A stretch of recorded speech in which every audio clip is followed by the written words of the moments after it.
시작했어. 그래서 서서 작업을 하니까 어떤 일이 생길까요? 다리가 아프더라고요. 다리가 아프면 또 어떻게 할까요? 앉아서 이제 하는 거예요. 그래서 지금 어떻게 하느냐? 지금 제가 좀 돈을 모았어요. 그래서 우리 사모님의 허락을 받아가지고 이렇게 앉아서 강의하다가 힘들면 이렇게 그죠? 무빙 데스크를 샀어요. 그래서 이제 일어서서 강의를 하는 거예요.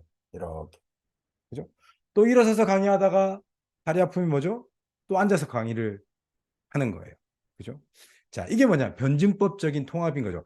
무슨 말이냐면 내 몸을 위한 변증법은 이렇게 오토바이 자세로 이렇게 스쿼트 자세로 계속 이렇게 있는 게 아니에요. 적당히 앉았다가 적당히 섰다가 적당히 나를 돌보다가 적당히 남을 돌보고 그죠? 적당히 어떤 면은 감정적인 부분을 챙기다가 어떨 때는 이성적인 행동을 하고 이것들에서 변증법을 가지는 것이 이 그죠? 변증법이라는 거예요. 네. 부럽죠? 여러분, 그죠? 돈 모아서 사세요. 저도 엄청 3년 모았어요. 밥상 올려 쓰다가. 자, 남순간에 네. 그죠? 이분법적이고 극단적인 생각, 행동, 감정은 변증법의 실패로 볼 수 있습니다. 이렇게 양극성에 빠진 사람은 통합으로 나갈 수가 없습니다. 자, 그리고 세 번째. 자, 현실의 근원적인 특성은 내용이나 구조라기보다 변화와 과정이라는 전제입니다. 자, 개인과 환경은 끊임없이 변화합니다. 내담자가 안정되고 일관된 환경을 유지하도록 하는 것이 아니라 변화에 좀 더 익숙해질 수 있도록 돕는 것이 상담의 목표가 될 수 있다는 거죠. 소위 말하면 뭘까요? 세 글자로 유연성이죠. 유연성. 유연성. 그 수영 전염 치료를 만든 스티븐 헤이스가 이번에 와서 그죠? 수영 전염 치료를 이제 호프만과 과정 기반 치료 쪽으로 이렇게 통합해 가고 있어요. PB 프로세스 베이스드 테라피라고 하죠. PBT라고 그러죠. 그 과정 기반 치료에서는 뭐라고 하느냐면 그죠? 정서적인 유연성, 인지적 유연성, 행동적 유연성, 뭐 관계적 유연성 다 유연성으로 이야기를 하고 있어요. 네. 그 유연성이 이걸 말하는 거예요. 현실의 근원적인 특성은 내용이나 구조라기보다 변화와 과정이기 때문에 우리는 유연해야 된다. 유연하게 적응할 수 있고 유연하게 처리할 수 있어야 된다. 이 이야기를 하고 있는 거죠. 자, 변증법적 관점에 대해서 설명을 드렸습니다. 그래서 예를 들면 이렇게 보셨어요. 우리가 심리치료 관계에서도 변증법적인 갈등이 있습니다. 뭘까요? 하나씩 살펴볼게요. 자, 이쪽 왼쪽이 뭐죠? 수용의 측면이죠. 오른쪽은 변화의 측면입니다. 우리는 내담자에게 안정성을 제공해야 됩니다. 그리고 유연할 수 있도록 도와줘야 됩니다. 우리 내담자를 보살펴 주어야 됩니다. 하지만 도전시켜야 합니다. 내담자의 한계점과 결함을 수용해 줘야 됩니다. 그리고 기술과 능력을 길러줘야 됩니다. 어쩔 수 없는 문제들을 있는 그대로 수용하게 도와줘야 됩니다. 그리고 필요한 문제들을 해결해 줘야 됩니다. 어떤 감정들은 받아들이고 감내하도록 도와줘야 됩니다. 그리고 어떤 감정들은 조절하고 변화시킬 수 있도록 도와줘야 됩니다. 또 어떻습니까? 내담자가 우리에게 의존할 수 있도록 기회를 주어야 됩니다. 그리고 결국 내담자가 우리를 떠나서 독립할 수 있도록 도와줘야 됩니다. 어떤 문제들은 지금 시점에서 묻어두어야 합니다. 또 어떤 문제들은 이제 때가 되었으니 드러내야 합니다. 내담자의 말을 있는 그대로 신뢰해야 됩니다. 하지만 한편으로 내담자의 말이 정말 그러한가? 내담자가 보고하는 것이 정말 사실인가? 의심해 보아야 합니다. 또 내담자와 함께 바라보아야 할 때가 있고 내담자와 함께 적극적으로 참여해야 될 때가 있습니다. 내담자 자신에게 초점을 맞추어야 될 때가 있고 내담자 주변의 환경에 초점을 맞춰야 될 때가 있습니다. 내담자와 함께 깊이 생각해야 될 때가 있고 내담자와 함께 움직여야 될 때가 있습니다. 어떻습니까? 이 왼쪽 편들은 우리가 소위 말하는 인간 중심 치료에서 하는 정말 전폭적인 지지와 공감이죠. 근데 이 오른쪽은 뭐예요? 변화 중심적인 개입들에서 이야기하는 것들이에요. 그러면 뭐가 맞느냐? 뭐가 맞나요? 수용 개입이 맞나요? 변화 개입이 맞나요? 뭐가 맞나요? 둘 다 맞죠. 너무 수용 개입만 있으면 너무 우리가 순진한 거예요. 인간중심 치료의 한계가 뭐냐면 이거예요. 긍정적으로 지지해주고 공감해주고 그대로 그죠? 조건 없이 받아들이면 그 사람이 꽃을 피울 거라고 생각하는데 그건 맞는 말이기도 하지만 너무 순진한 이야기예요. 또 너무 변화 중심적으로만 접근하면 어때요? 내 남자가 상담에 안 오게 되고 상담자에 대해서 긍정적인 마음을 가지지 않게 되고 부담스러우니까 안 오게 되죠. 그러면 수용과 변화의 관점이 둘 다 필요한 거예요. 물론 처음 내담자를 만났을 때는 우리가 수용 중심의 개입을 해야겠죠. 그러다가 점점 변화 중심의 개입들을 늘려가야 되겠죠. 수용 중심만 있다면 어떤 일이 생기느냐? 내담자들이 상담에 와서 막 울고 깨닫고 가요. 그런데 삶의 변화가 없어요. 변화 중심만 있으면 너무 지시적이고 너무 행동적인 개입만 되게 되겠죠. 여러분들은 지금 내담자를 만날 때 이 수용과 변화의 변증법적인 갈등을 해결하고 변증법적인 균형을 잘 잡고 있나요? 잡고 있으면 두 손 들고 저요. 난 너무 수용적이기만 한 것 같아. 난 너무 변화적이기만 한 것 같아. 네. 난둘 다 잘하고 있어. 수용과 변화의 춤을 잘 추고 있어. 네, 네, 좋습니다. 둘 다 필요한 거예요. 뭐, 그죠? 간단하게 한번 볼게요. 불안을 주로 겪는 내담자들은 어떠냐? 이 불안 장애와 관련된 갈등은 뭐냐면 주로 이 오른쪽에 예, 어, 매여 있어요.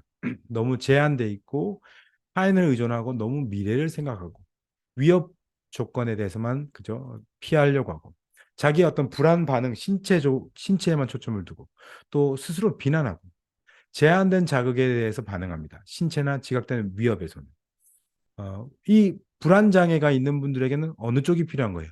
이 왼쪽 편에 힘을 실어줄 필요가 있는 거예요. 좀 더 자유롭게 자기를 믿게 미래가 아닌 현재에 머무르게 위협이 아닌 안전에 대해서 살펴보게 신체가 아닌 환경을 바라보게 비난하기보다 문제를 해결하게 제한된 자극이 아닌 다양한 자극에 마음을 둘 수 있게 생각이나 정서 환경에서는 다양한 것들을 볼 수 있게 또 기분 장애 뭐 소위 말하는 우리 주요 우울 장애와 같은 기분 장애들은 주로 어느 쪽에 그죠? 균형이 어느 쪽으로 쏠려 있나요? 너무 이쪽이죠. 에너지의 상실 나는 받을 가치가 없어 절망 수동적 무능감 타인에게 초점을 맞추 스스로 의심하는 의존하고 행동하지 않는 그럼 우리가 이 우울 장애를 가진 기분 장애를 가진 분들은 어느 쪽을 또 키워줘야 되는 거야 이쪽 즐거움을 추구하게 만들고 욕구를 살펴보게 만들고 희망을 가지게 하고 움직이게 만들고 뭐가 오라가 아니라 뭐가 효율적인지 보게 만들고 자기에게 초점을 두게 만들고 스스로를 믿게 만들고 독립할 수 있도록 돕고 문제를 가만히 앉아 있는 것이 아니라 해결하게 만들고 이런 과정을 통해서 우리가 이 변증법적인 균형을 맞추게 하는 거죠. 그죠? 네. 자, 우리가 이렇게 지금 열심히 공부하고 있었으니까 또 이제 공부하는 것과 잠시 쉬는 것에 균형을 맞출 시간이 온 것 같아요. 여러분 집중도가 떨어지는 것 같은 느낌이 듭니다. 자, 우리 좀 쉬어서 지금 19분인데 여러분들 이 변증법적 관점이 잘 수용이 되시나요? 네. 그리고 여러분들은 여러분 삶에서 변증법적인 균형을 잘 잡고 계시죠? 네. 네, 그런 걸로. 네. 네. 여러분이 변증법적 관점에서 여러분은 강의를 열심히 들으셔야 합니다. 그리고 먹는 걸 즐기실 수 있습니다. 네, 드세요. 네, 드셔도 됩니다. 네, 뭐 온라인 강의가 뭐가 그죠? 또 좋은 점이 있잖아요. 그죠? 그, 드시고 싶은 거 편하게 드시면서 네, 하셔도 들으셔도 됩니다. 그리고 또 너무 이렇게 피곤하시면 좀 일어서서 네, 그죠? 일어서서 강의 들으셔도 될 것 같아요. 네. 저만 일어서서 좀 죄송해서 네. 자, 계속 한번 진도 나가보도록 하겠습니다. 자, 그러면 그 다음으로 이제 정서 조절 장애에 대해서 학습해 보도록 하겠습니다. 제가 그 아까 채팅창에 목소리 좀 작아졌다는 말씀이 있으셔가지고 제가 볼륨을 조금 네, 올렸습니다. 괜찮나요, 선생님들? 목소리 잘 들리나요? 더 이빠이 원하세요? Do you wanna 이빠이? 괜찮나요? 오케이, 좋습니다. 오케이. 자, 정서 조절 장애입니다. 여러분, 음, 자해를 하는 이유는 무엇일까요? 네. 자해를 하는 이유, 뭘까요? 참, 너무 마음 아픈 일이고, 그죠? 힘든 일인데, 왜 자해를 할까요? 많은 사람들이. 네. 한번, 네, 생각나는 거 있으시면 채팅창에 한번 올려주시면, 아, 이래서 자해하는 것 같다. 저래서 자해하는 것 같다. 살아있음을 느끼기 위해 내 마음을 알아줘서. 감정 조절이 안 돼서. 고통스러워서. 너무 고통스러워서. 나 자신에 대한 분노, 불안 해결, 공허함, 고통 전가, 막막함, 관심 받으려고, 분노를 나에게 표현, 시원함을 느끼려고, 정서 조절 실패, 알리기 위해, 불안해서. 네, 좋습니다. 여러 가지 이유가 있죠. 그죠? 처벌적인 의미도 있고, 관심을 받을 수 있는 의미도 있고, 또 DBT에서는 중요하게 여기는 것이 지금 말하고 있는 그 비자살적 자해, 죽기 위한 자해가 아닌 경우는 많은 경우 감정 조절을 위한 방법이다. 라고 이야기를 합니다. 왜? 여러분 안 해보셔서 모르시겠지만 너무 기분이 꿀꿀하고 답답하고 안 좋을 때 커터칼을 가지고 손목을 싹 그으면 피가 나면서 기분이 좋아져요. 왜? 어, 우리 몸은 신체적인 상해를 입으면 우리 몸을 보호하고 기분을 좋게 하기 위한 일종의 엔돌핀 같은 물질들이 분비가 됩니다. 그죠? 그래서 옛날에 그 영화, 너무 옛날 영화인지 모르겠는데요. 람보 이런 거 보면 막 총알 맞고 막 자기가 막 꿰매고 막 뛰어다니잖아요. 그죠? 지금 웃으신 분들은 좀 연식이 있는 분들, MZ 분들은 뭐, 람보가 뭐예요? 뭐 이런 표정, 그죠? 네. 몸이 상처 입으면 우리 몸에서 그죠? 고통을 줄이기 위해서 그죠? 저 기분을 좋게 만드는 물질이 나온다는 거죠. 그런 면에서 이제 자해가 감정 조절의 이 기능을 가지고 있다는 거죠. 네. 계속 한번 이야기해 보겠습니다. 자, 먼저 생물사회 이론입니다. 자, 생물사회 이론은 뭐냐? DBT는 모든 심리적인 장애를 일종의 정서 조절 장애로 봅니다. 감정 조절 장애로 봅니다. 그럼 이 감정 조절 장애를 설명하기 위한 DBT의 이론이 바로 생물사회 이론입니다. 자, 가볼게요. 생물사회 이론의 전제, 정서 조절 장애를 자살 행동이나 경계선 성격 장애의 핵심 증상으로 봅니다. 견딜 수 없는 정서적 고통에 대한 반응으로 자살적인 행동이 나타난다. 정서 체계 조절 문제가 심각한 경우 그 결과로 경계선 성격 장애라는 심각한 정신 장애가 나타난다. 하지만 정서 조절 장애는 경계선 성격 장애뿐만 아니라 다양한 정신 건강 문제와 관련이 있는 것으로 나타납니다. 약물 남용, 섭식 장애, 주요 우울 장애, 불안 장애, 심지어 조현병, 양극성 장애. 이런 모든 장애들이 정서 조절의 어려움을 가지고 있다는 거죠. 동의하시나요? 네, 네. 그렇다는 거죠. 그죠? 자, 그래서 DBT는 DBT만의 독특한 감정 모델을 가지고 있습니다. 자, DBT는 감정을 어떻게 보느냐에 대한 DBT만의 감정 모델이 있습니다. 자, 감정은 내적인, 외적인 자극에 대해서 짧고 불수의적이며, 불수의적이라는 건 뭐예요? 내 마음대로 쉽게 그저 할 수 없는, 움직일 수 없는 불수의적이며 총체계적인 여러 가지 시스템들이 연결되어 있는 패턴화된 반응을 의미합니다.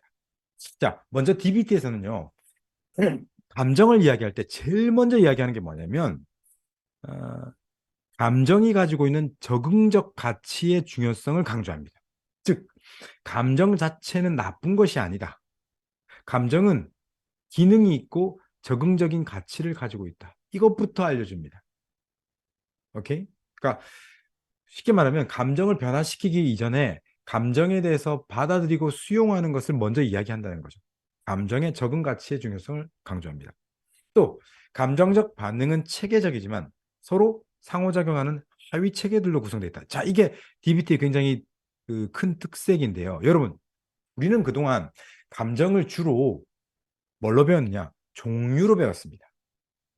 슬픔, 기쁨, 분노, 뭐 수치심, 뭐 이렇게 1차 감정, 2차 감정, 감정을 종류로 배웠는데요. DBT에서는 그 각 종류의 감정마다 그 안에 하위 요소들이 공통적으로 있다는 거예요. 그게 뭐냐면 시스테믹, 하위 체계라는 거예요. 자, 볼게요. 감정은 한 가지 감정이라 할지라도 그 안에 여러 종류의 지금 나오는 것처럼 한 6가지 이상의 하위 체계들로 구성이 되어 있다는 거예요. 자, 첫 번째는 단서에 대한 감정적 취약성이 다르다는 거예요. 어떤 분들은 쉽게 불안해지는 분들이 있고 어떤 분들은 쉽게 화가 나는 분들이 있죠. 그렇죠? 네. 감정적인 취약성이 다르다는 거예요. 뭐 쉽게 말하면 TCI로 말하면 위험회피 기질이 높은 분들은 쉽게 불안해져요. 자극주가 높은 분들은 좀 쉽게 화가 나기가 쉽죠. 이것처럼 감정적인 취약성이 다르다는 거예요. 두 번째, 내적인, 외적인 사건들이 있다는 거예요. 감정을 일으키는 내적인 사건과 외적인 사건이 있죠. 외적인 사건은 뭐예요? 예를 들어 아이가 그죠? 지금 게임 1시간 하기로 했는데 2시간째 게임을 하고 있어. 그건 외적 사건이죠. 내적 사건은 뭐예요? 애가 내 말을 무시하고 있어. 그 생각이 내적인 사건이죠. 그러면 그런 내적 사건과 외적 사건이 나에게 분노 감정을 일으키게 되겠죠. 단서에 대한 평가와 해석. 뭡니까? 어떤 상황이 있을 때 그 상황에 대해서 평가와 해석을 한다는 거죠. 애가 2시간 동안 게임을 하고 있다. 그러면 내가 분명히 1시간만 하라 그랬는데 저게 내 말을 무시했어. 라는 평가와 해석이 들겠죠. 가만두면 안 돼.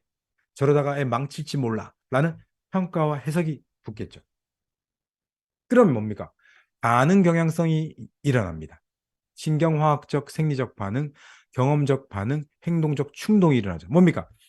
애가 내 말을 무시하고 2시간 동안 게임을 하고 있을 때 어떻습니까? 가슴이 막 두근두근 거리면서 얼굴에 막 열이 오르면서 뚜껑이 막 열릴 것 같으면서 어떻습니까? 가만둘 수 없어.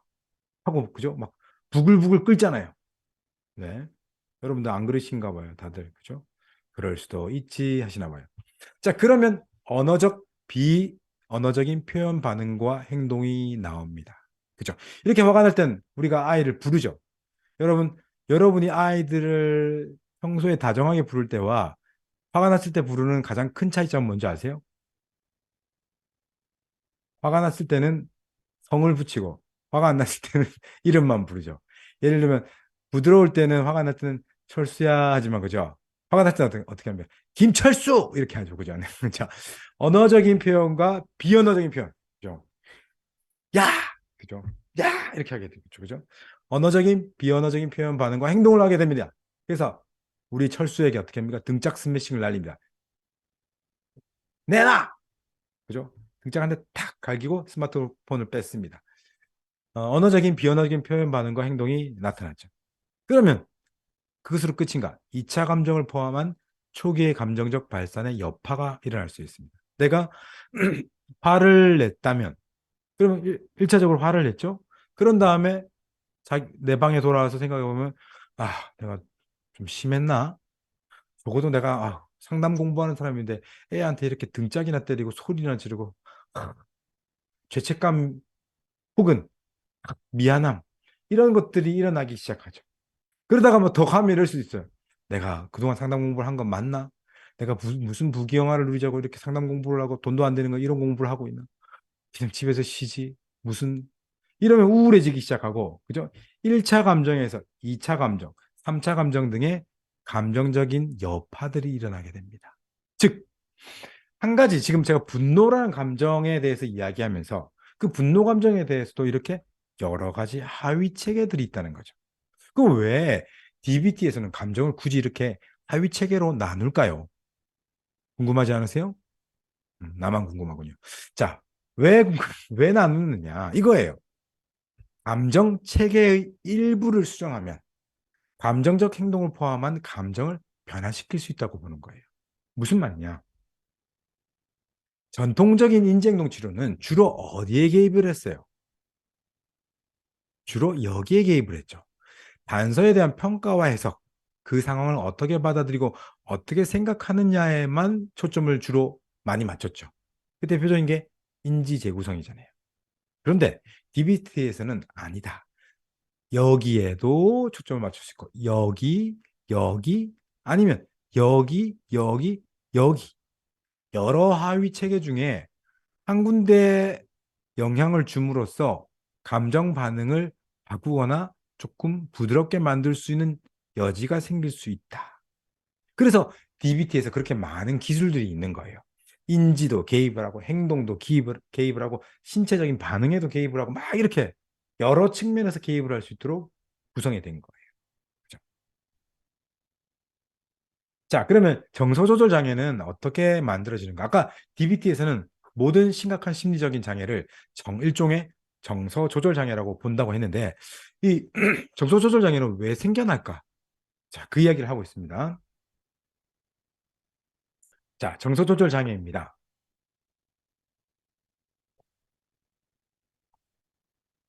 자신의 감정적인 신호, 경험, 언어적 반응, 비언어적인 표현 및 행동을 적절하게 바꾸거나 조절해 보려고 최선을 다해 노력해도 조절할 수 없는 증상이 정서 조절 장애라고 할 수가 있겠죠.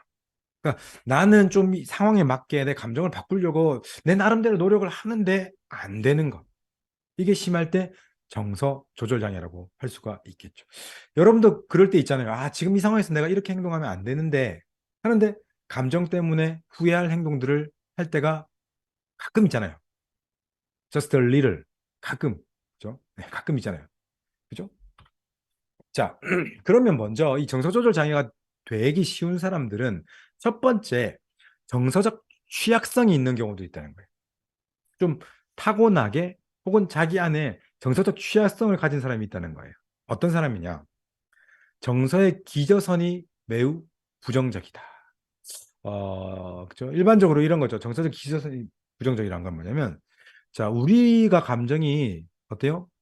이렇게 이게 보통 수준이고, 이게 아주 긍정적이고, 이게 부정적이라고 하면, 우리 기분은 어때요?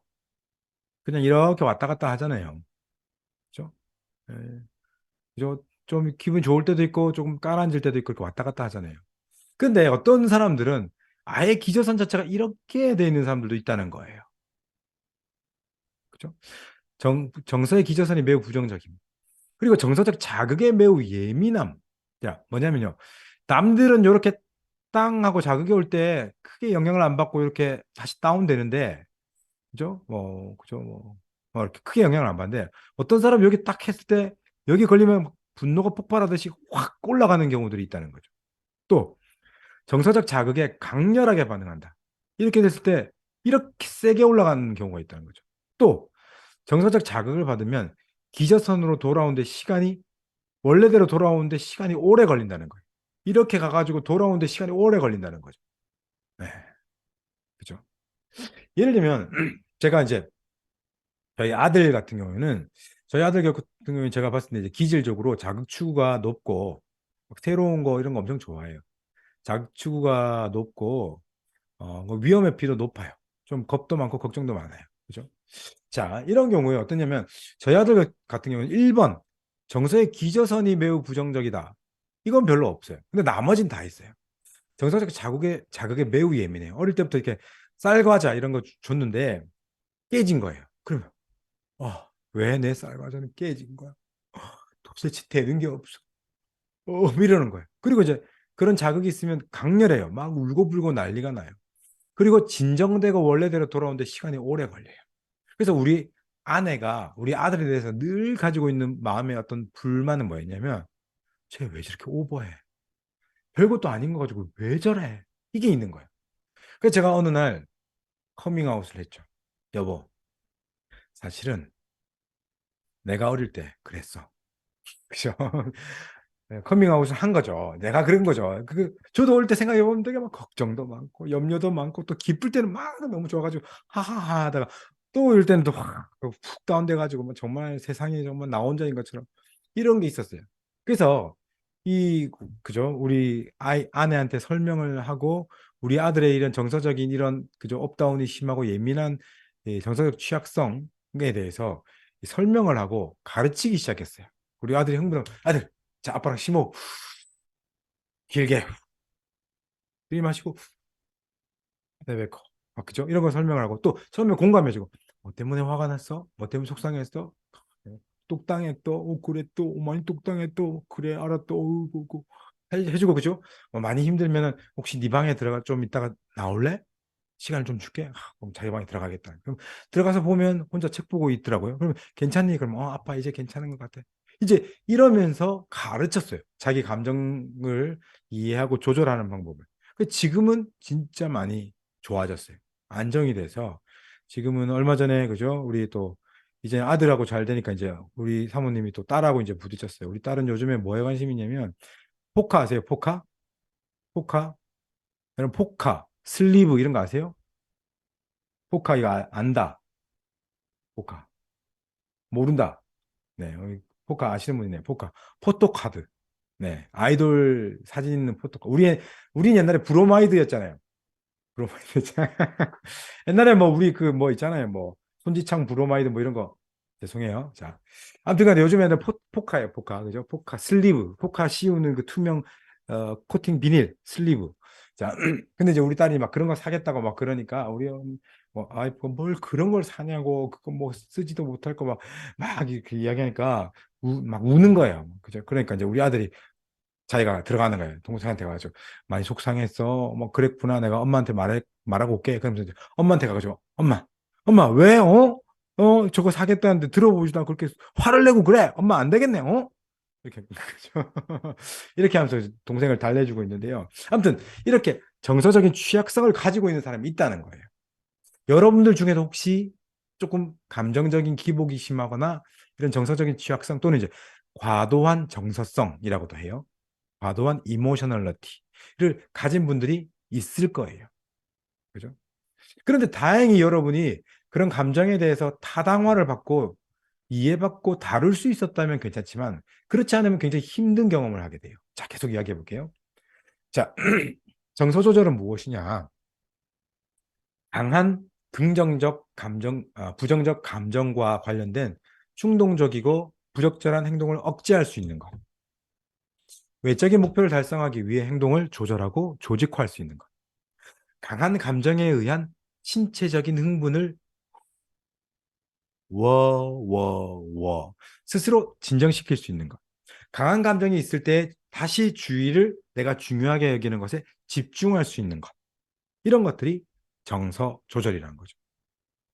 자, DBT에서는 의식적인 통제가 가능하도록 하고 과잉학습을 통해 기술을 자동적으로 적용할 수 있도록 합니다. 자, DBT 오늘 우리가 배우지 못하지만 DBT 그죠? 고통감사의 기술 중에 뭐 이런 게 있어요. 냉동복근. 냉동복근이 뭐냐? 그죠? 냉 차갑게 식히기. 동 강렬한 운동하기. 복식호흡 하기. 근육 이완하기. 즉 내가 막 화가 나가지고 막 뚜껑이 열릴 때 막 소리 지르기보다 냉동복근 하라 그랬지. 냉동복근 가가지고 차갑게 찬물로 구숨차 구부리고 숨을 참고 그죠 숙이고 구숨 그죠 이렇게 참고 몇 번 그죠 하고 그다음 강렬한 운동 그죠 냉동 복식고 들이마시고 길게 내뱉고 그리고 근육 이완 이렇게 해서 그 상황에서 자동적으로 자기 감정을 다룰 수 있는 훈련들이 되게 하는 것. 이 DBT의 중요한 목표라는 거죠. 그죠? 그냥 단지 참으세요. 긍정적으로 생각하세요. 그때는요, 좀 시키세요. 뭐 어떻게 시키란 말이야. 그죠?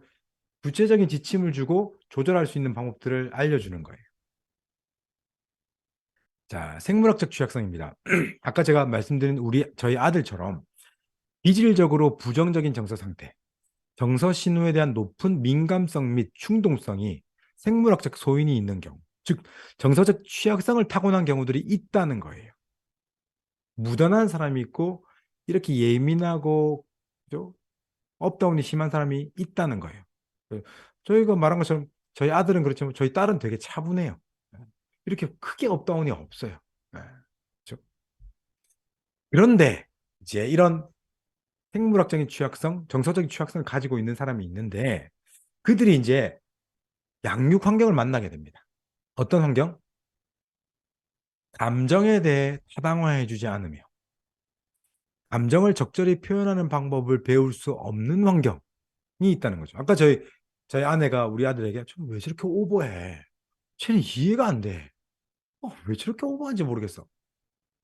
감정에 대해 타당화해 주지 않고 적절하게 표현하는 방법을 배울 수 없는 환경이 되는 거죠. 또는 감정적인 흥분 상태를 강화하는 상호작용 양상을 보입니다. 자, 이건 제 내담자가 했단 말인데요. 제 내담자가 이렇게 이야기했어요.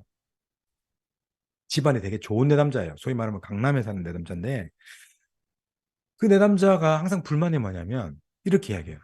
우리 엄마 아빠랑 대화하면 벽에다 이야기하는 것 같아요. 그러면서 그 내담자가 이렇게 이야기했어요. 제 표현이 아니에요. 너무 불편하게 듣지 마세요. 이렇게 이야기해요. 선생님, 우리 엄마 아빠는요, 제가 지랄을 해야 제 말을 들어요. 이렇게 이야기를 해요. 왜냐면 그냥 이래요, 이러고 싶어요 하면 들어주시는 게 아니라 막 소리를 지르고 막 난리를 쳐야지. 도대체 왜? 네가 뭐가 부족해서 그러는데? 어휴, 성질은 저갑바 닮아가지고 해. 네가 하고 싶은 대로 해. 이렇게 하면서 강한 흥분 상태가 강화가 되는 상호작용 양상이 생긴다. 사실 저는 그 이야기 듣고 이 이론 듣고 굉장히 내담자에 대해 그 이해가 됐어요.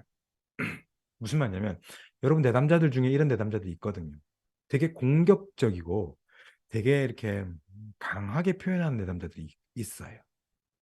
있죠? 그 내담자들이 사실은 이상해서 나빠서가 아니라 그런 형식의 상호작용 양식이 강화를 받아온 거예요. 왜 그래야지만 의사소통이 되니까. 그렇게 생각하니까 너무 측은하고 좀 안 됐더라고요. 그런 내담자들 있잖아요. 이렇게 싹 긁는 내담자들 있잖아요. 막 선생님, 저도 옛날에 그런 내담자 있어요. 선생님, 일주일에 저의 케이스에 대해서 몇 시간이나 연구하세요?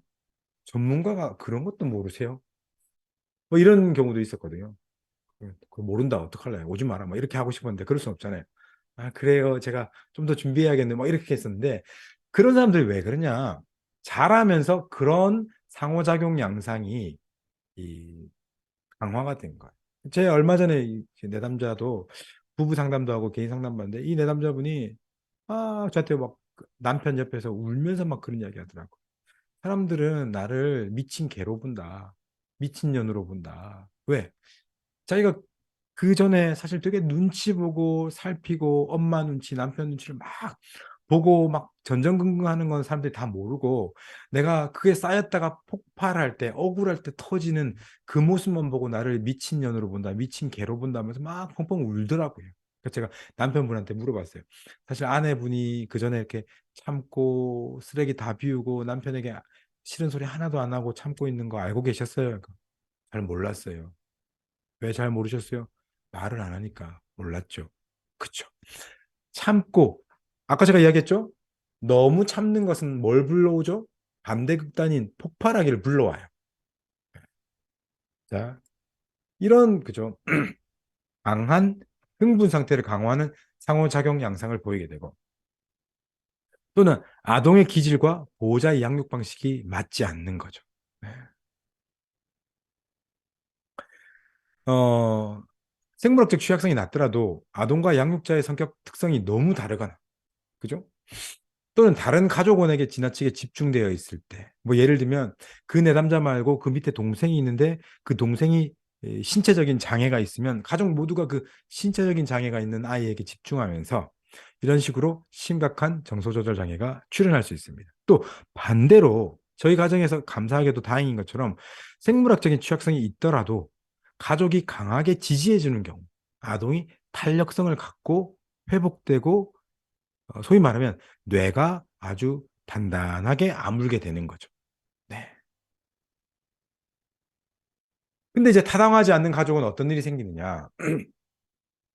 감정적으로 취약한 아이는 개인적 경험과 주변 사람의 반응 사이에서 괴리감을 느낍니다. 또 다른 제 내담자 이야기예요.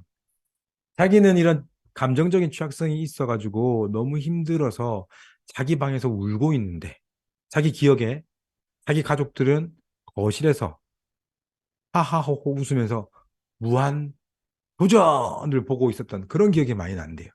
그러니까 이 내담자는 자기가 이 정서적인 취약성 때문에 예민하고 힘들고 막 울고 있는데 가족들은 모르니까 그죠? 괴리감을 느끼는 거죠. 감정의 표현, 특히 부정적 감정을 표현하지 못하고 자꾸 참고 못 느끼게 됩니다. 어떤 분들은 실제로 이런 약간 해리처럼 돼서 부정적인 감정을 못 느껴요. 근데 그 못 느낀다고 그게 없을까요? 아니죠. 쌓여 있는 거죠. 정서적 고통이 무시되고 그 원인을 동기의 부족, 자기 훈련의 부족, 긍정적 태도를 가지지 않은 것 같은 부정적 특성에 돌립니다. 네가 못 참아서 그래. 네가 예민해서 그래. 야, 네가 감사할 줄 몰라서 그래. 저기 아프리카에 애들 봐봐. 밥 먹는 것만 해도 감사해야지. 무슨 이렇게 되는 거죠. 그리고 강한 긍정적인 감정도 판단력의 부족, 자기 성찰의 부족, 충동적 성향으로 보게 됩니다. 우리 아들도요, 막 어릴 때 좋은 일 있으면 막 그죠, 막 춤추고 막 난리가 났었어요. 지금도 좀 춤추긴 해요. 네, 지금도. 네, 기분 좋으면 막 춤추고 막 그래요. 네, 막 춤추죠. 그것도 이제 막 오버 좀 하지 마라. 아유, 너왜 그러니? 이렇게 되는 거죠. 아이의 요구를 지나치게 제한 및 차별하고 혹은 비난 혹은 학대까지 하는 처벌이 주어지게 됩니다. 타당화해주지 않는 가족이죠. 자, 그러면 어떤 결과가 생기냐? 아이는 자신이 경험한 정서적 자극 상태를 명명하며 조율하며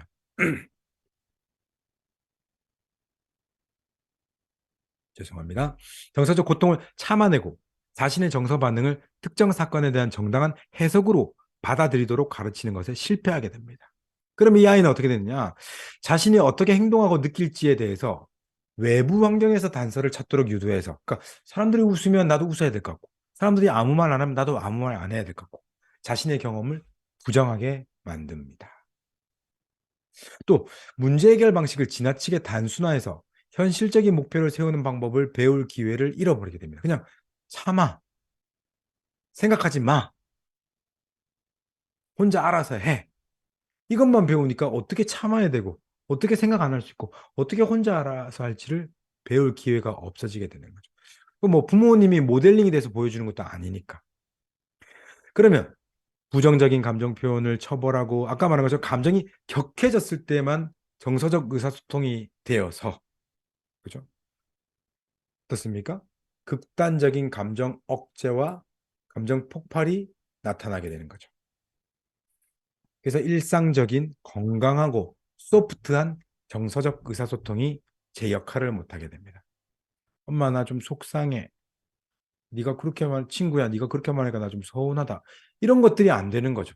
참다가 폭발하고 참다가 즉 생물학적인 정서적인 취약성을 가지고 있는 사람들이 타당화하지 않는 환경을 만나게 되면서 정서 조절 장애가 일어나게 된다는 거죠. 음. 그럼 이 정서 조절 장애의 결과는 무엇인가? 어떤 결과가 일어나는가 볼까요? 첫 번째 읽어볼게요. 시작. 부적응적인 정서 조절 방약의 사용. 자, 되게 중요합니다. 뭡니까? 부적응적인 정서 조절 방약을 사용하게 된다는 거예요. 즉 건강한 정서 조절 방법이 없으니까 좋지 않은 정서 조절 방법을 쓰게 된다는 거예요. 여러분 생각해 보세요. 여러분 기분이 안 좋거나 화가 나거나 그럴 때 여러분 어떻게 푸세요? 채팅창에 한번 올려보시겠어요? 나는 기분 안 좋을 때 혹은 화가 날 때 뭐 좀 부정적인 감정이 들 때 어떻게 잔다. 그죠? 또 뭐 하세요? 맛있는 거 먹는다. 불닭볶음면. 자연을 보고 걷는다. 드라이브, 산책, 운동, 걷기. 남편에게 전화해서 수다 떤다. 아우, 축하드립니다. 남편과 수다 떨 수 있는 분은 대한민국 1%. 네. 음악 듣기, 걷기, 음악 듣기. 강아지랑 시간 보내기. 남편이 안 들어주니까 강아지랑 시간을, 네. 농담입니다. 고양이랑 놀기. 남편이 안 들어주니까 고양이랑, 네. 농담입니다. 일한다. 일한다. 힘들 때 일한다고요. 와, 훌륭하십니다. 등산, 친구랑 수다. 춤추기. 와, 백신쌤. 저수지 산책, 남편과 매일매일. 아, 그날의 발을 풀어서. 대한민국 1%. 대걸레로 청소하기, 식물 키우기. 네. 어우, 아주 자연 친화적이십니다. 자, 욕하기, 네, 저한테 하는 거 아니죠? 네, 자, 여러 가지 방법이 있죠. 쉽게 말하면 뭐냐면, 건강한 사람들은 다양한 정서 조절 방약, 그리고 건강한 정서 조절 방약이 많이 있다는 거예요. 만약에 화가 나거나 기분 안 좋을 때 푸는 방법이 이거밖에 없다. 이런 분들은 뭐예요? 알코올 중독이 되는 거겠죠. 그죠? 자, 이렇게 정서 조절 장애가 생기면서 부적응적인 정서 조절 방향을 사용합니다. 자, 보세요. 충동적인 행동, 자살 및 자해 행동은 부적응적이지만 한편으로는 매우 효과적인 정서 조절 방향이다. 이게 무슨 말이죠? 부적응적인데 한편으로는 매우 효과적인 정서 조절 방향. 굉장히 변증법적인 관점이에요. 뭐예요? 부정적 결과를 낳지만 한편으로는 도움이 되는 면이 있다는 거예요. 볼게요. 약물을 남용함으로 우리는 수면이 증가합니다. 알코올 중독인 분들은 어떠세요? 자기 전에 꼭 술 먹어요. 왜? 술 안 먹으면 잠이 안 와. 실제로 그래요. 술을 먹어야 잠이 잘 와요. 왜? 그죠? 그렇게 된 거죠. 근데 술 먹고 잠을 자면 어떻게 될까요? 수면의 질이 떨어집니다. 자해 행동. 손목을 그으면 불안이나 부정적인 정서가 완화됩니다. 자살 행동. 어떻습니까? 주변 환경으로부터 도움을 받게 되고 정서적 고통을 일으키는 환경을 피할 수 있고 또 안정적인 입원을 가능하게 하고 또 고통이 끝날 것이라는 믿음과 안도감을 부여합니다. 또 내가 막 그 힘들어하는 그것으로부터 어떻게 해요? 강제적인 주의 분산으로 고통의 감정을 완화시키는데 도움이 되니까 이 행동들이 반복이 되는 거죠.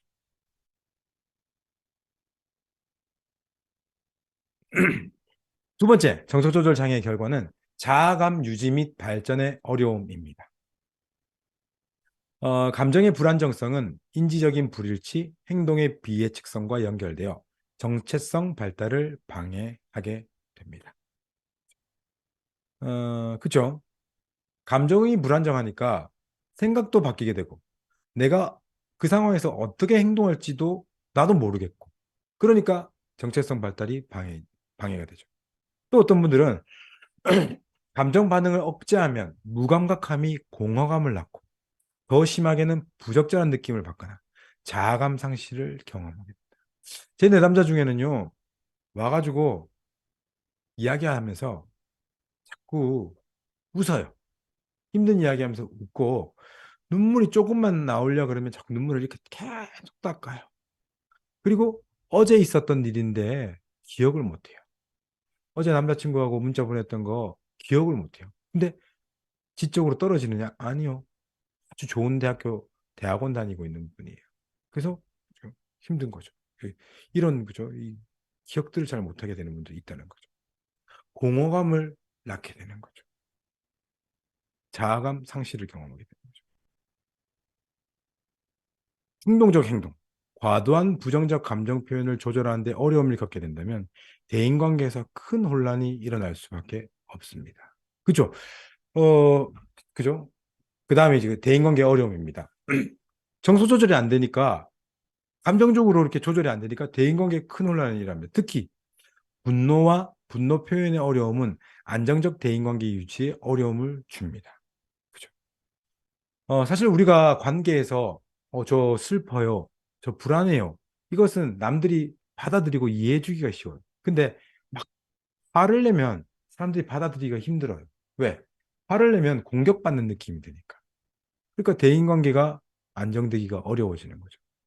정서 조절 장애로 인해서 아까 말한 것처럼 부적응적인 정서 조절 방법을 쓰게 되고 자아감 유지 및 발전이 어렵고 대인관계의 어려움을 겪게 됩니다. 자, 그러면 이 DBT에서는 어떤 치료 전략을 가지고 있는가 한번 살펴보도록 하겠습니다.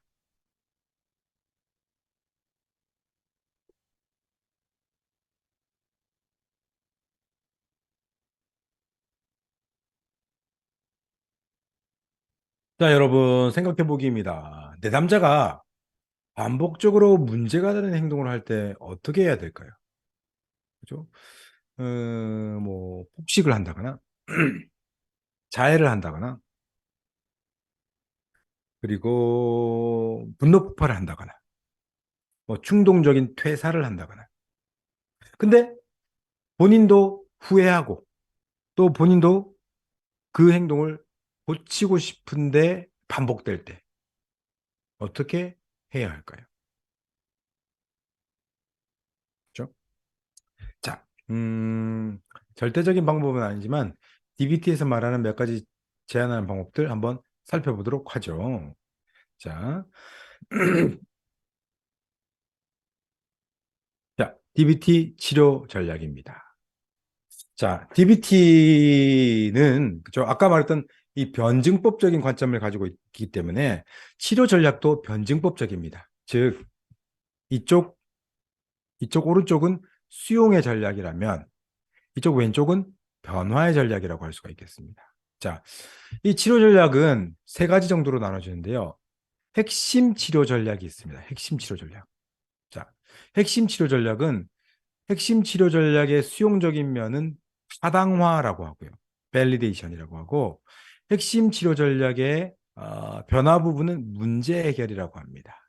자, 타당화는 우리가 조금 이따가 바로 배울 건데요. 뭐냐면 내담자가 하는 모든 행동과 생각과 감정에 대해서 그럴 수도 있다라는 입장을 제공하는 것이 타당화입니다.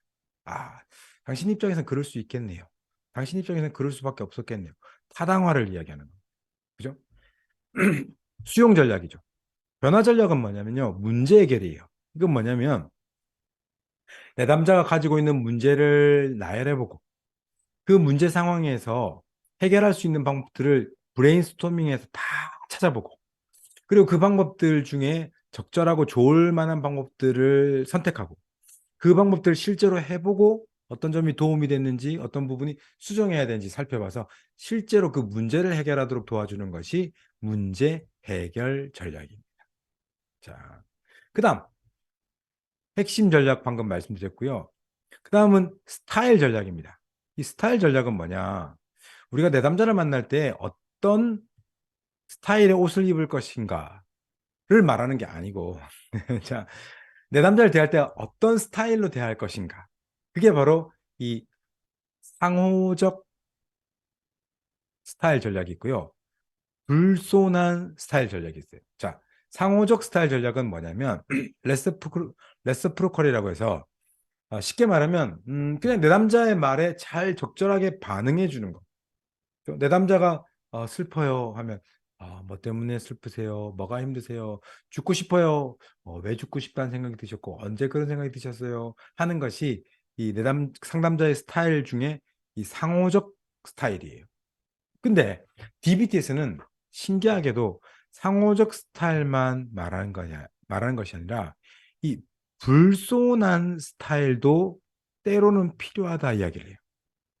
불손한. 자, 영어로는 irreverent라고 하는데요. 이게 사실 좀 이해가 쉽지 않고 조심스러운데요. 뭐냐면 이런 거예요. 리네안의 표현은 뭐냐면 내담자가 말을 할 때에 상호적인 것은 그 맥락에 따라서 잘 듣는 거죠. 거기에 반응하는 스타일이죠. 불손한 스타일은 뭐냐면 내담자가 전혀 생각하지 못했던 이야기를 함으로써 내담자가 귀를 기울이게 하는 것이 필요할 때가 있다는 거예요. 그러니까 불손하다고 해서 이놈아! 뭐 이렇게 혼을 내거나 이렇게 막 그죠? 이렇게 야단치라는 그런 말이 아니에요. 뭐냐면 내담자의 말을 잘 듣되 내담자가 전혀 생각지 못한 예상치 못한 의외의 반응들 하는 걸 이야기합니다. 예를 들면 이런 예를 들어요. 내담자가 그죠? 저 죽고 싶어요. 저 죽기로 결심했어요. 저 죽을 거예요. 할 때 상담자가 물론 이제 관계 형성도 돼 있고 그런 그죠 이 전제 안에서 이야기하는 거죠. 상담자가 이렇게 이야기하는 거예요. 누구누구 씨 만약에 지금 죽는다면 누구누구 씨가 아끼는 반려견과 누구누구 씨가 가지고 있는 그동안 힘들게 모아놓은 재산은 누구 차지가 될까요? 이런 이야기를 하는 거예요. 예. 약간 그죠 생각지 못했던 약간 뜨아한, 그죠? 그죠? 그런 측면으로 볼 수 있게 만들고 약간 좀 단호하고 조금 차갑게도 느껴질 수 있는 그런 반응을 하는 거죠. 그러니까 저는 그렇게 생각해요. 그런 그 불손한 스타일은 우리가 정말 그 내담자하고 관계 형성이 잘 돼 있고 정말 신중하게 생각해서 해야 되는 말이라고 저는 생각을 해요. 일반적으로는 이 상호적인 스타일로 해야 되겠죠. 근데 이제 무슨 말이냐면 이런 면이 있다는 거죠. 음, 그 옛날에 제가 그 어떤 TV에서 다큐멘터리를 봤는데 어떤 그 수녀님들이 알코올 중독자분들을 도와드리는 그런 이제 장면이었어요. 근데 이제 어떤 수녀님이 되게 좀 이렇게 조금 이렇게 뭐라고 표현해야 되죠? 이렇게 지금 그 체구가 조금 이제 넉넉하시고 네. 그런 수녀님이 알코올 중독자분들이 이렇게 막 줄 서가지고 급식 받으려고 서 있는데 근데 이제 막 국자를 들고 이게 그 이제 막 알코올 중독자 한 명이 막 장난을 치는 거야. 막 아, 수녀님, 막, 돈 좀 주이소. 술 좀 마시게. 술 좀 묵게. 소주 좀 사묵게. 뭐 이렇게 이야기를 하는 거야. 그랬더니 수녀님이 막 이렇게 하더라고요. 야, 이 새끼야. 술 처먹을 생각하지 말고 여기 작업장에 나와서 일이나 좀 해, 이 새끼야. 뭐 이렇게 이야기를 하더라고요. 그래서 전 되게 충격이었어요. 여러분 충격 아닌가요? 충격이었어. 근데 제가 생각하기로 그때 좀 무슨 생각이 들었냐면 좀 지나서 아, 저 수녀님이 저렇게 이렇게 험한 쉽게 말하면 그죠? 이 알코올 중독으로 막 이렇게 좀 험한 저런 분들을 대할 때 되게 공손하고 따뜻한 태도만 있어서는 저 일을 감당하기가 어렵고 또 그분들에게 적절한 도움을 드릴 수 없겠구나 하는 생각이 뒤에 들었어요. 그러니까 수녀님 나름대로 그분들을 돕기 위한 방법인 거죠. 그죠? 네. 조금 음주 행동을 좀 줄이고 조금이라도 뭔가 필요한 행동들을 하게 하기 위한 수녀님의 정말 어떻게 보면 사랑이 가득한 야, 이놈의 새끼야. 술 좀 그만 처먹고 작업장에 와서 일 좀 해라! 하는 말씀인 거잖아요. 그런 식의 이, 그죠? 내담자와 상호적으로 반응하는 것뿐만 아니라 때로는 내담자가 보지 못한 부분, 내담자가 전혀 생각하지 못했던 반응을 보임으로써 내담자가 다른 측면을 보고 다른 관점을 보게 할 수 있는 이 불손한 태도도 필요할 수 있겠다. 그죠? 이렇게 생각할 수 있을 것 같아요. 그 다음은 이 사례 관리 전략입니다. 사례 관리 전략은 뭐냐? 내담자를 수용하고 내담자를 바꾸기보다 환경을 바꾸는 것을 초점을 맞추는 것이 환경적 개입입니다. 그리고 반대로 내담자 자체를 변화시키는 그죠? 목적을 가지고 하는 개입이 내담자 자문인 거죠. 그죠?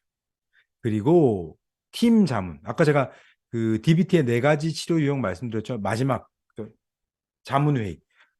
개인 상담자 그리고 이제 그죠?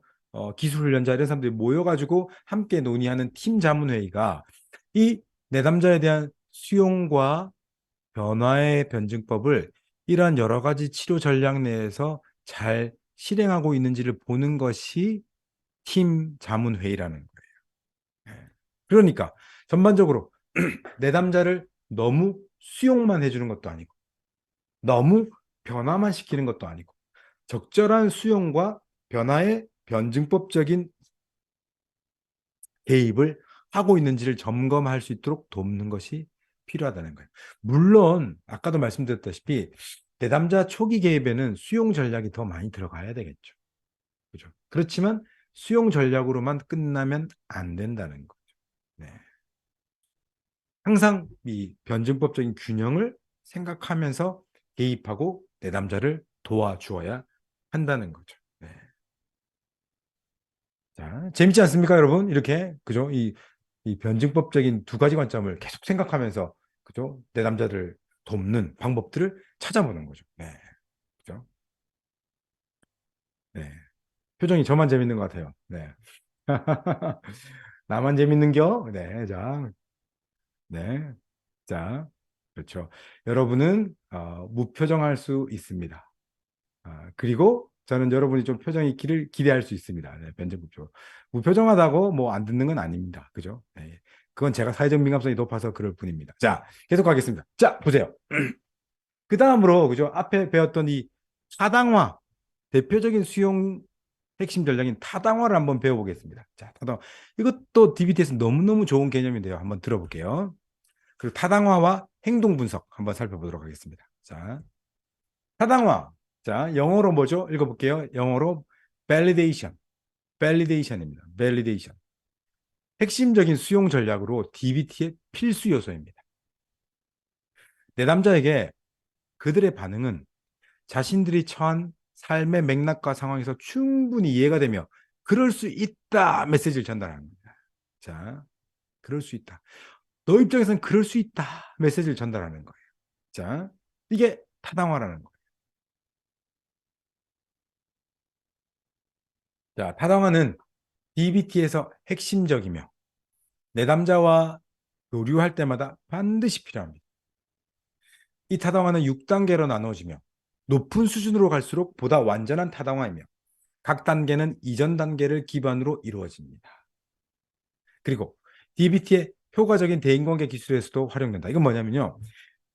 상담자가 내담자를 만날 때마다 타당화를 해야 되겠지만 그 다음에 상담자가 내담자에게 타당화를 가르칩니다. 그래서 내담자가 다른 사람들에게 이 타당화를 할 수 있도록 가르치는 기술이기도 합니다. 자, 제가 여러분에게 지금부터 마법을 걸어보겠습니다. 자, 무슨 마법이냐? 여러분이 오늘부터 이 타당화라는 개념을 배우게 되면 여러분들이 이 타당화라는 용어를 여러분 입에서 계속 쓰게 될 거예요. 어쩌면 공감, 이해라는 표현보다 타당화라는 개념을 더 많이 쓰게 될 수도 있어요. 제가 거는 마법입니다. 여러분 입에 이제 타당화라는 말이 이제 붙게 될 거예요. 그런지 안 그런지는 제가 확인할 수 없으니까 모르겠지만 어쨌든 그만큼 타당화라는 개념이 되게 크고 좋은 개념이라는 거예요. 한번 들어보도록 하죠. 자, 타당화. 타당화의 6단계입니다. 자, 1단계. 빠밤. 네, 1단계입니다. 자, 1단계는 주의 집중하기입니다. 1단계 타당화는 뭐냐? 내담자가 말하고 느끼고 행동하는 것을 잘 듣고 관찰하는 것. 1단계 타당화입니다. 이거 우리가 이제 보통 상담 기법에서 배울 때 보통 뭐라 그러죠? 뭐 경청하기. 그거죠. 그죠? 내담자가 뭐라고 말하는지, 뭐라고 느끼고, 뭐라고 행동하는지를 잘 듣고 관찰하는 것이 1단계 주의 집중하기입니다. 2단계 빠밤 반영하기입니다. 2단계는 뭐냐? 내담자의 감정, 생각, 가정, 행동을 정확하게 되돌려주는 거예요. 반영하기가 뭐죠? 리플렉션이잖아요. 그죠? 거울처럼 비춰주는 거예요. 내담자가 선생님 저 오늘 너무 힘들었어요. 아이고 많이 힘들었군요. 선생님 너무 화가 나서 뚜껑 열린 줄 알았어요. 너무 화가 나서 뚜껑이 열릴 뻔했군요. 내담자가 말한 것을 그대로 돌려주는 게 뭐라고요? 반영하기, 리플렉션입니다. 2단계. 3단계. 빠밤 마음 읽어주기입니다. 자, 이건 뭐냐? 내담자가 말하지 않은 것, 감정과 욕구를 말해주고 그것을 단정 짓는 태도로 말하지 않으며 내담자가 수정을 한다면 받아들이는 것. 그것이 이 마음 읽어주기입니다. 자, 우리가 보통 공감이라고 배운 것이 이거죠. 자, 어떤 내담자가 이야기합니다. 선생님, 아버지 때문에 너무 화가 나요. 아버지가 나를 너무 힘들게 해요. 아버지 너무 정말 없어졌으면 좋겠어요. 이런 이야기를 할 때 상담자가 이렇게 이야기하는 거예요. 누구누구 씨. 어쩌면 사실 누구누구 씨는 아버지에게 인정받고 싶은 마음이 있는데 그 인정받는 욕구가 어, 잘 이루어지지 않으니까 엄청 화가 나는 거일 수 있을 것 같아요. 어때요? 라고 물어볼 때 내담자가 이렇게 이야기해요.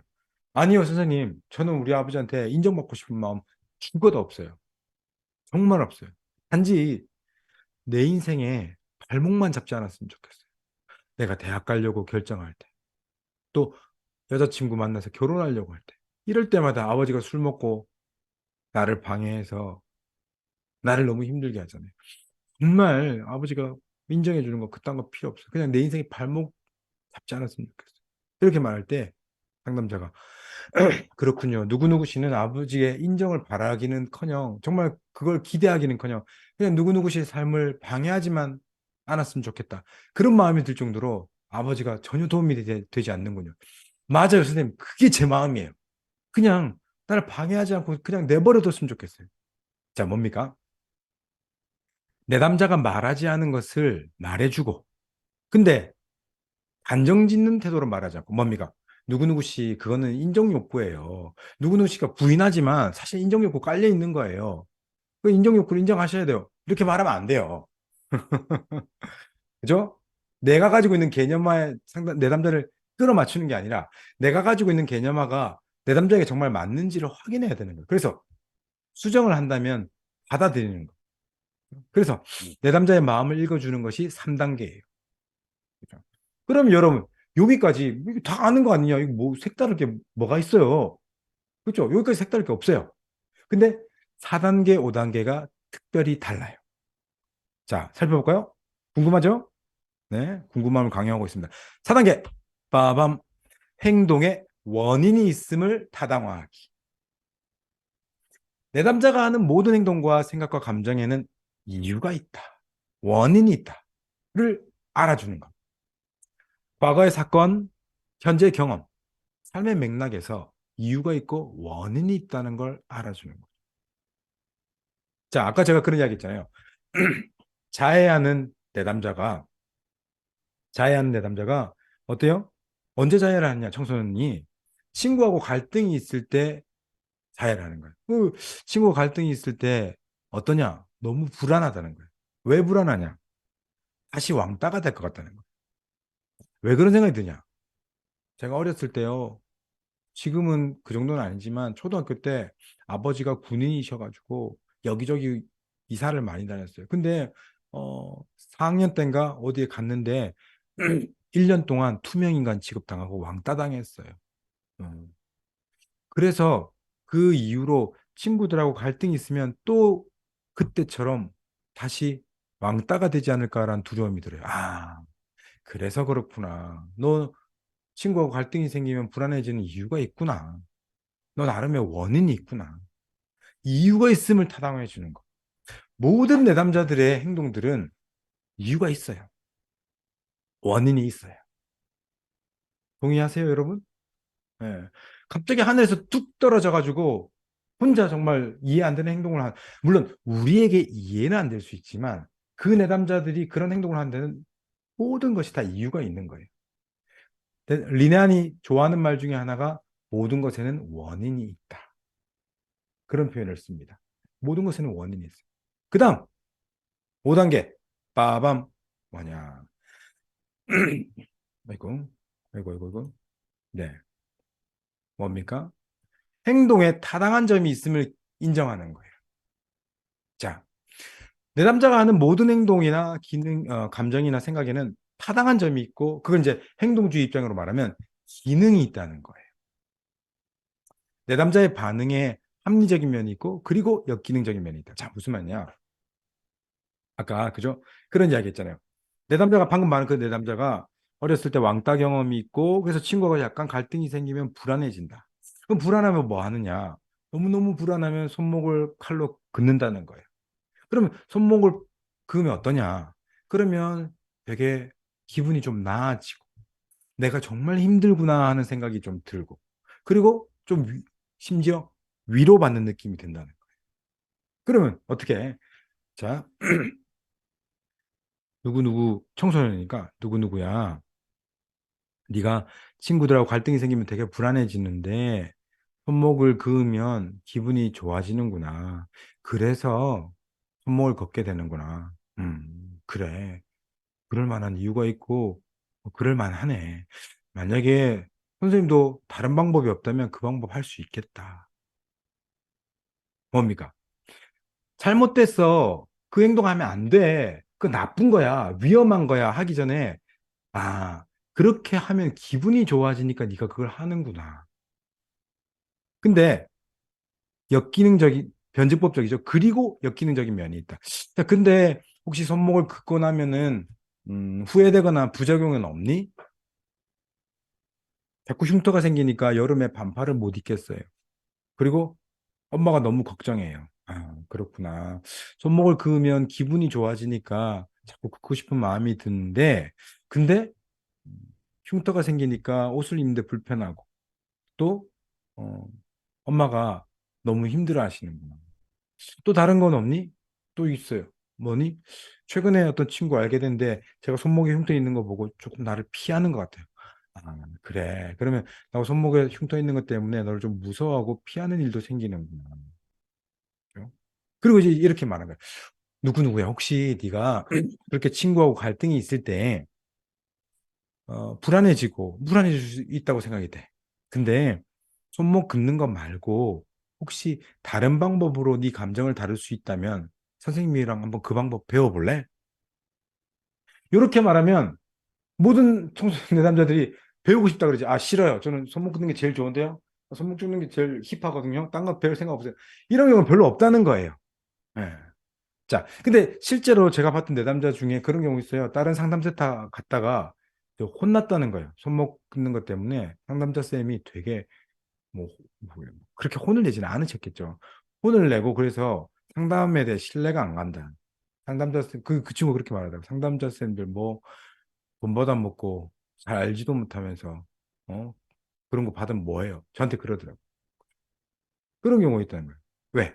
그 선생님이 아마도 그랬을 거예요. 이게 너무 위험하고 그 애한테 되게 문제가 되는 행동이니까 멈추게 하고 싶었을 거예요.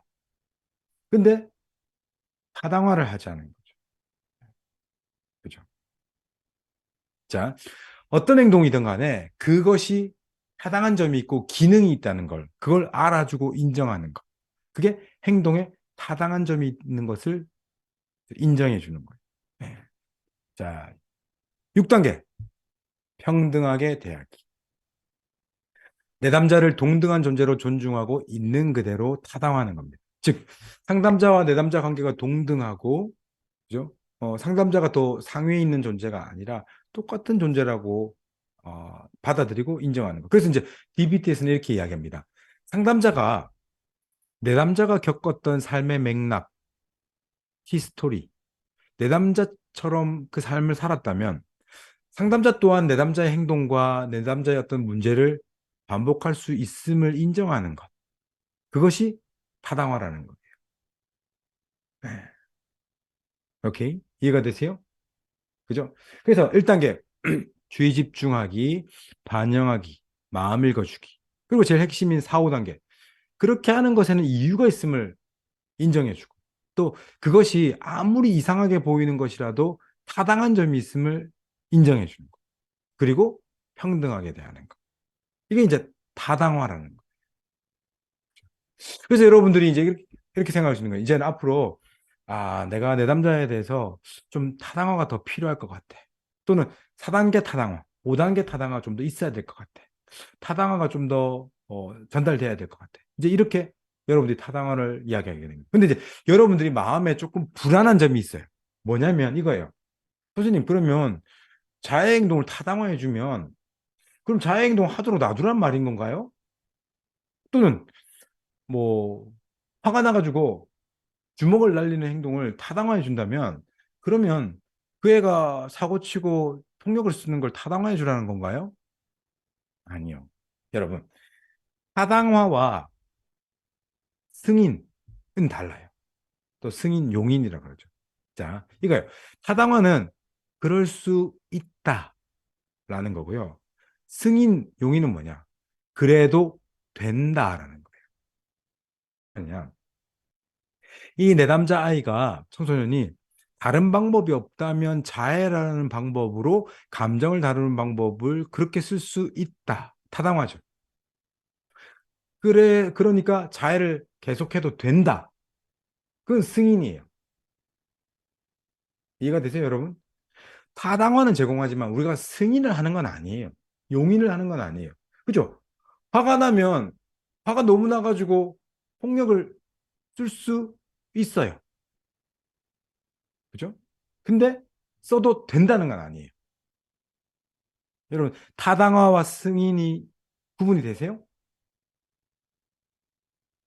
구분 안 되면 안 되는데. 곤란한데. 자, 타당화는 어떤 이상한 행동이라도 그럴 수 있어요. 뭐 예를 들면 불륜, 그죠? 그럼 돼요, 안 돼요? 안 되잖아요. 그죠? 근데 그럴 수 있어요. 왜? 여러 가지 이유들 때문에 원인과 기능, 타당한 점이 있기 때문에 그렇게 할 수 있어요. 그죠?